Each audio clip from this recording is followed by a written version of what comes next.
Preface as a motley crew of rebels, would-be academics, loafers, gophers, lackeys, mopers, hangers-on and understudies, mothers, daughters, sons and lovers, poets stealing lines from others, artists with a manifesto for a metamorphosis in verse.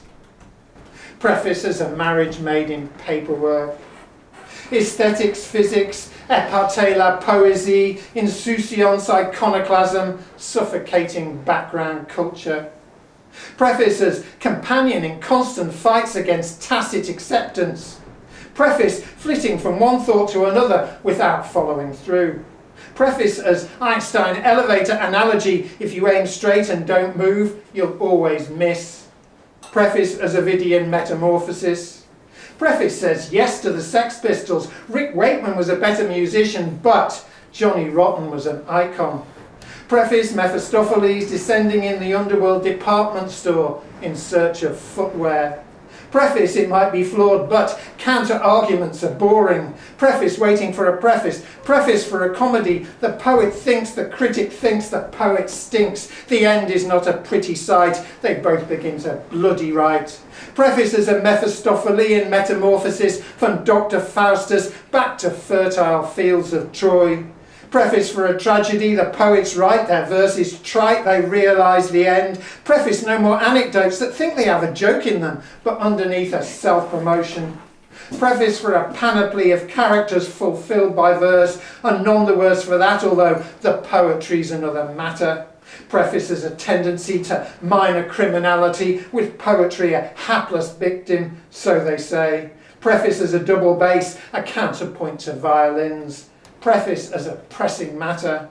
Preface forging upwards like plant growth, with oxygen a byproduct of creation. Preface rising against empires of books with nothing to lose but back covers. Preface as abstract painting, throwing off shackles of confining figuration. Preface as colour and not the colour of something. Preface approaching apotheosis. Preface as new spring, a metaphor too far, or the last breath of a dying preface. Preface takes the piss, it's business. Nothing ends until I say so. Carry on.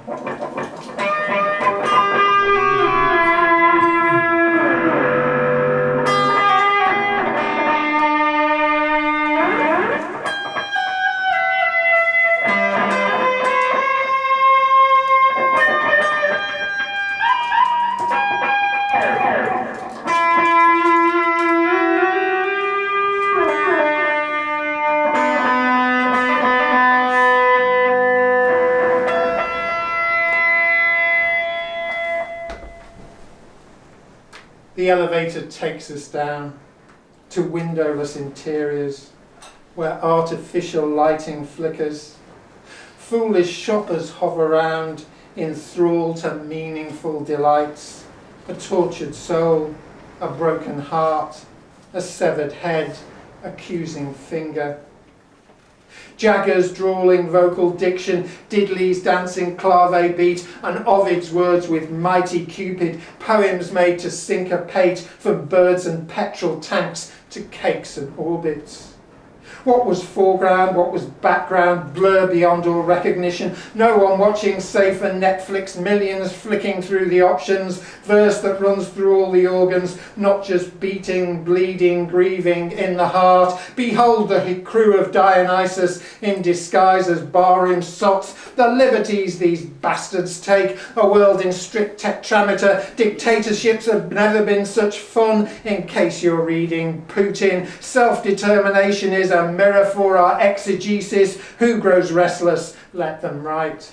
And who grows lazy? Let them fight. A fragile ego hesitates to play with its inconstancy, ascending stairways into heaven, rock bands on the intercom, no lone authorial voice passing down wisdom's sensitivity, but opinions deliberately unreliable, subversions of the status quo or modulations necessary for a perfect poetry society to regulate its population. Prefaces be damned for heartless verse and prose. Those poems are no no more than pious lies. You attribute too much to verse's sway. You think they give us forms, they take away informed debate, and in its place an overgrowth of jumbled lines like weeds in need of cultivation by an overseeing hand. No God but more an alter ego, complement to verse's passion, critical in execution. In the car park of a Dartmoor pub I saw some hippies who refused to drink, poured sugar down the landlord's petrol tank. An eagle or another raptor briefly interrupts their play. They crowded out before returning to their other entertaining. There's a methodology of sorts. Department store be damned, this is a Hotel California from hell. The rooms are rotten verses, floors are sectioned,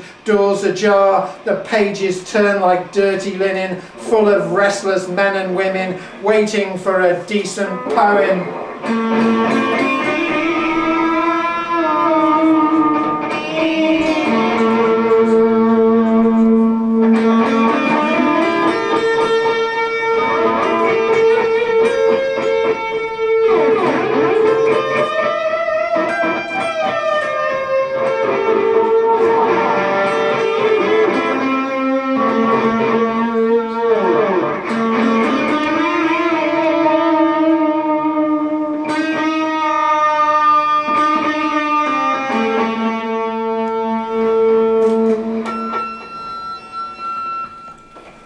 Football team and substitute conversing with each other over distances of time and space, manipulated during this accumulation, call it that, transformed perhaps, or maybe not.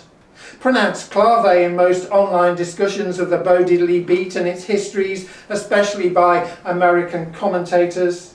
A mix of poetry and prose with both exchanging traditional duties, preface as a metaphor for verse, the explanations worse, occasional anomalies allowed but only on a whim to keep the population guessing, conversations carry on, self-moderating, self-policing exercises, poems disagree like you and me on many points and quarrel often, mostly though they sit together, happy in diverse opinions, no one getting hurt at least, the meter's thesis, all the rest antithesis, and this of course as synthesis, the greatest passions born in structures seen as insupportable by some, as drawings not as paintings. Verses have intelligence, proximity of verse transforms, proximity of prose transforms, proximity of quotes transforms, proximity of poetry, proximity of doggerel, proximity of audience, proximity of notes transforms, the utopian quality of fine rather than applied arts, where radical or revolutionary change has less of an impact on everyday life, allows for freedom of thought and assumption. The concierge is fast asleep.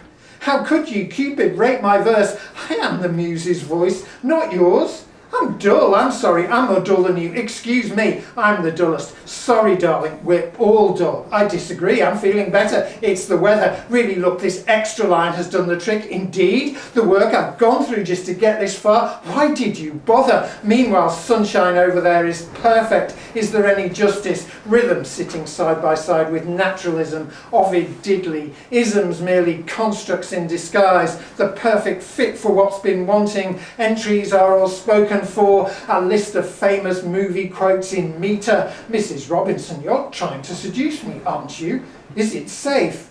You ain't heard nothing yet. Forget it, Jake, it's Chinatown. The greatest trick the devil ever pulled. I love the smell of napalm in the morning. After all, tomorrow is another day. The stuff that dreams are made of. Soylent Green is people. Why so serious? They call me Mr. Tibbs. They call it a Royale with cheese. To boldly go, you're gonna need a bigger boat. Your mother was a hamster and your father smells of elderberries. I'm not drinking any fucking Merlot. Not my tempo. I'm the guy who does his job. Get off my lawn. I want to be alone. Good morning, Vietnam. They'll never take our freedom. May the force be with you. I'll have what she's having. I'll be back. I feel the need for speed. It's gonna be a bumpy night. The dude abides. You had me at hello.